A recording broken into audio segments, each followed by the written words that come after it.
Voilà, pour faire suite aussi à vos demandes ce matin, je retravaille l'aspect graphique cette fois-ci avec une fonction affine. Donc c'est l'exercice 15, on considère la fonction g telle que g de x égale 3x plus 1. C'est bien une fonction affine avec petit a égale 3 et petit b égale 1. Si on fait le lien avec les procédés de calcul, le procédé de calcul ici c'est je choisis un nombre, je le multiplie par 3 et j'ajoute 1.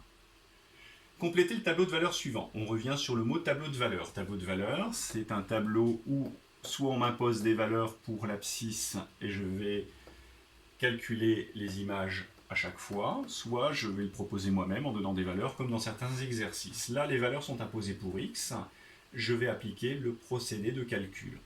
Donc le procédé, c'est que pour chaque nombre choisi, je vais les multiplier par 3 et ajouter 1. Donc moins 2 fois 3, moins 6, plus 1, moins 5.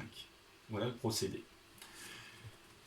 Ensuite, j'applique le procédé avec moins 1. Donc à la place de x, je mets moins 1. Moins 1 fois 3, moins 3. Moins 3 plus 1, moins 2.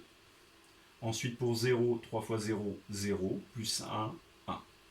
Pour le dernier, j'applique le procédé avec 1. Donc si x vaut 1, 3 fois 1, 3. Plus 1, 4.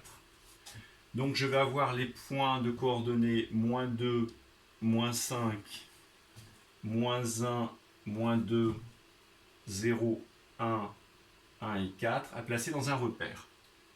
Donc même chose, je vais les noter sur les côtés. Donc je vais placer A, l'abscisse moins 2 d'ordonnée moins 5. Ensuite B, moins 1, moins 2. B, moins 1, moins 2. Le point C, 0, 1. Et le point D, 1, 4.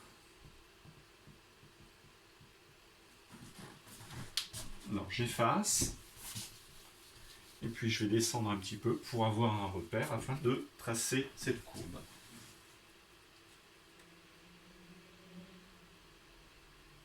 Voilà, donc je vais placer le point A. Donc moins 2 c'est son abscisse, l'axe des abscisses est ici à l'horizontale, donc je me mets en moins 2. Son ordonnée c'est moins 5, donc je vais en moins 5 ici un petit peu plus bas. Voilà, là c'est moins 4, donc moins 5 est ici. Et je vais relier les deux. Moins 2, moins 5. Voilà pour A. Pour B, moins 1, moins 2. Donc moins 1 sur l'horizontale, moins 2 sur la verticale. Toujours commencer par l'axe des abscisses en premier, l'axe horizontal. Donc voilà pour le point B. Le point C, 0 pour l'abscisse et 1 pour l'ordonnée. Donc le point C se trouve ici. 0 pour l'abscisse, 1 pour l'ordonnée. Le point D, 1, 4. Le point D, 1 et 4. Donc le point D se trouve ici. Et maintenant, la courbe représentative d'une fonction affine, c'est une droite. On va vérifier qu'effectivement tous les points sont bien alignés. Hop, je passe par A, je passe par B, par C, par D. J'obtiens bien une droite qui passe par tous ces points. Je viens de tracer la représentation graphique de la fonction g qui m'était proposée. Alors une petite remarque au passage. Là, je ne me souviens plus du tout de la fonction. Eh bien, je vais relire, ce n'est pas demandé, mais grâce à mon graphique, je vais pouvoir retrouver des données.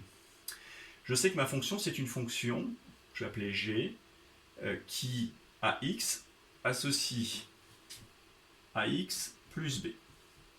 Alors le premier point, c'est que je peux trouver très facilement le b, qui s'appelle l'ordonnée à l'origine. C'est l'endroit où ma droite coupe l'axe des ordonnées. Donc l'axe des ordonnées, c'est celui-ci. La courbe coupe en 1 sur l'axe des ordonnées. Donc je sais que b va prendre la valeur 1. Donc ma fonction, ça va être un nombre fois x plus 1. Donc j'ai presque fini. Il faut maintenant que je trouve la valeur de a. Pour trouver la valeur de a, une façon simple, si je m'écarte de 1 ici, je me rends compte que pour retrouver ma courbe verticalement vers le haut, je monte de 3. Si je descendais, je dirais que j'ai moins 3, mais là comme je monte, je vais donc pouvoir affirmer que a vaut plus 3.